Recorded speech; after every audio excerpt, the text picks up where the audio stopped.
Well, it's obviously nonsense. Those sort of arguments are normally put about by digital people. The reality is that radio is changing. It has to change, it has to evolve, it has to move on to multiple platforms, but there's no way that radio can be undermined by digital. It's just not going to happen. If you review the radio statistics, you see that increasingly radio is no longer a broadcast medium. It's a medium that follows people through the day. It's a medium that whispers in people's ears. In fact, in recent research, we saw that 30% of radio listenership happens via cell phone. So the very context in which people are experiencing radio has changed very, very dramatically from the old days of Springbok radio on the kitchen counter. It's moved on since that. And the other important thing is that new technologies have allowed radio to become more of an engaging medium. It's no longer a monologue, it's a dialogue. And that's why radio stations that respect that dialogue are growing. What's holding radio back from realizing its full potential is a rather naive and immature view that radio stations have about protecting their own turf.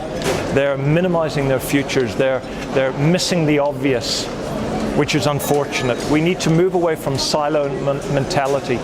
Recent research has shown that of the result of a campaign, 40% of the result is as a direct consequence of synergy. It's singularly the most important factor that produces a result, is synergy.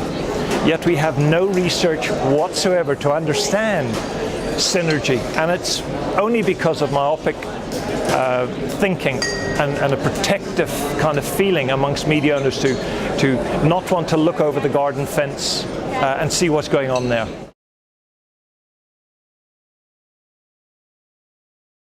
No.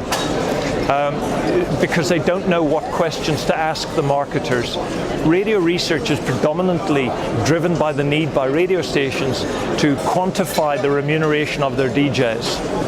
It's demographic at its best. And we know that demography is no longer a good way to segment your target audiences.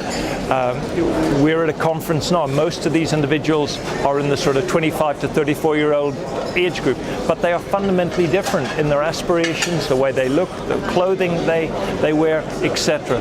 Demography is a shocking way to segment a market itself. It really is. And we need to understand more about what motivates people, not about who exactly they are. It doesn't link with their propensity to purchase.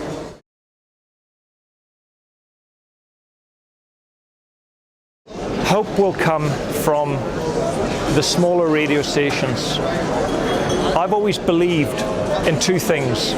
You build a business by building people. And we've seen an explosion of community radio stations. And their school fees are a lot less than the big radio stations. So they are learning and they're growing. And that'll continue to happen exponentially. What I've also seen is that success is a byproduct of doing something well. Radio stations, unfortunately, are fixated on profit rather than fixated on relevancy. If you have a great product, success comes as a byproduct in whatever form you define it. But focus on success, and it's always elusive. My penny's worth.